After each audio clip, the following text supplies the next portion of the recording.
Gouvernement, la parole est au président Roger Gérard Schwarzenberg.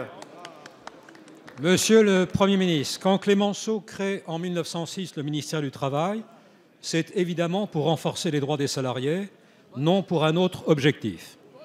Aujourd'hui, le projet de loi Travail comporte certaines dispositions positives, comme le compte personnel d'activité, mais aussi d'autres mesures controversées, comme le plafonnement des indemnités prud'homales en cas de licenciement abusif, c'est-à-dire arbitraire, injustifié, dépourvu de cause réelle et sérieuse.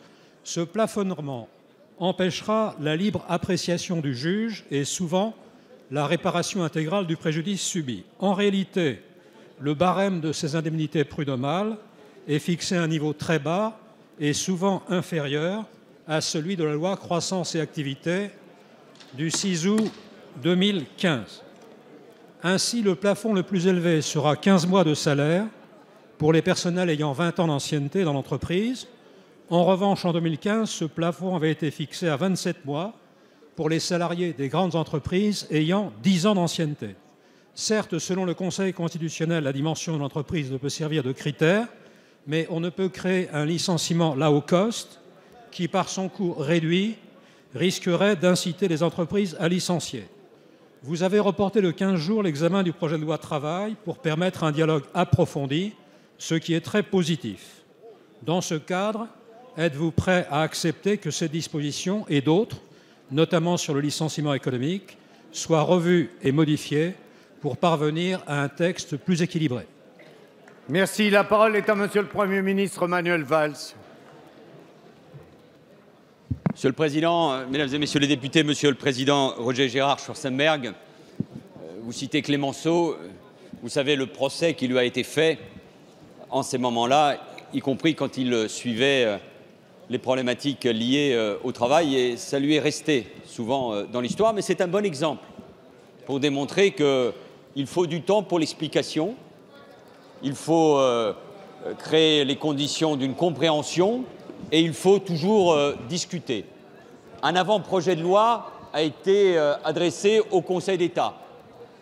Nous avons considéré qu'il fallait se donner une quinzaine de jours supplémentaires pour approfondir ces discussions, pour lever les incompréhensions et pour corriger ce qui devait l'être. 15 jours, je rencontrerai l'ensemble des partenaires sociaux, avec les ministres du Travail et de l'Économie la semaine prochaine, de manière bilatérale.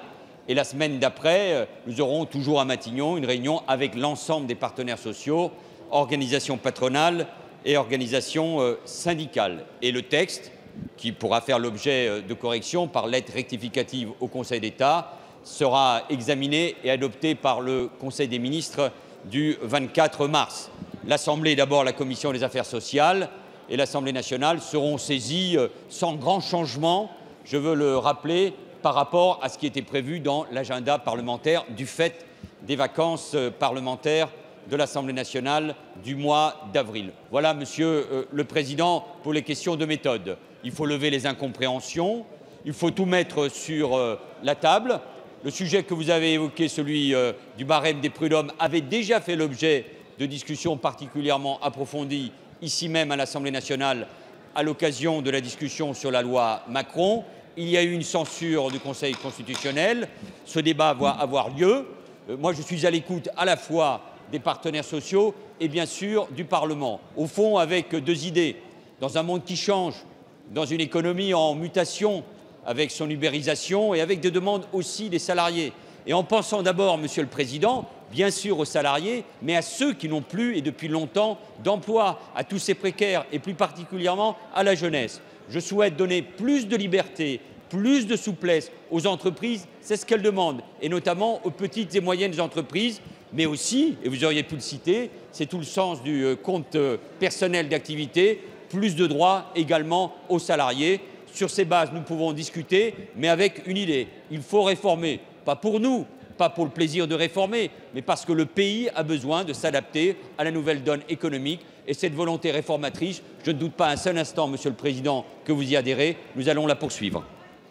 Merci, Monsieur le Premier ministre.